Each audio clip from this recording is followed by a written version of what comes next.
I work as a security guard at one of the largest shopping malls in the state. On most nights, my job is routine.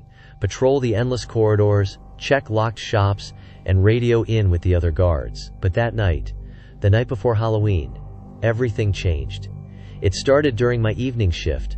The mall was packed with Halloween shoppers, making my rounds extra hectic. As I walked through the crowded main hall, I noticed something off. A dark, cloaked figure gliding smoothly through the crowd. It wasn't just its appearance that unsettled me, but how it moved. Too fluid, too unnatural. As it brushed past me, an icy chill stabbed through my chest, filling me with a primal, suffocating fear. Something no trained security guard should ever feel. I spun around, shouting, "Hey! Stop right there!" The figure didn't even flinch. Determined, I followed it as it weaved through the mall, occasionally glancing back, as though inviting me to chase it. Suddenly, a loud crash from a nearby shop shattered my focus. An elderly man had fallen. I rushed over and helped him up, only to realize the cloaked figure was gone. Later during my break, I ran into my coworker Rex. "Hey, have you seen a cloaked figure wandering around tonight?" I asked, trying to sound casual. Rex's face went ashen, his voice trembling. "Yeah, this time, it was looking at me." Night fell, and the mall emptied. Stores closed, the eerie stillness of the deserted shopping center set in.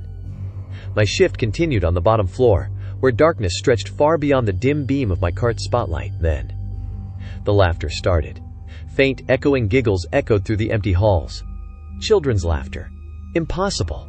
The mall was closed. It was Creus. The sound seemed to jump from place to place, circling me like a predator playing with its prey.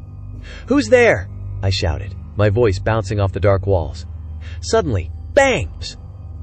Something heavy crashed upstairs on the second floor. My heart pounded as I rode the escalator up, gripping my flashlight tightly. As I rounded the corner, my blood ran cold. A vending machine lay toppled, its contents scattered. But worse, beside it crouched a massive black shape. I flicked my flashlight toward it. The rear end of a bear, a huge, hulking grizzly, far larger than any I'd ever seen. But when it slowly turned to face me, I realized this was no bear.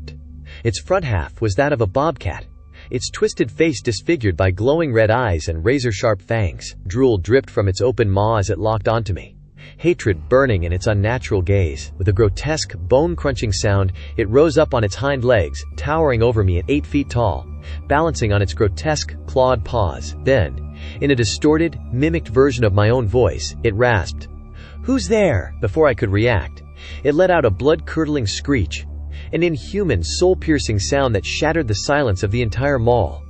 I ran. I jumped into my cart, flooring the accelerator, headlights slicing through the suffocating darkness. I didn't look back. I didn't dare.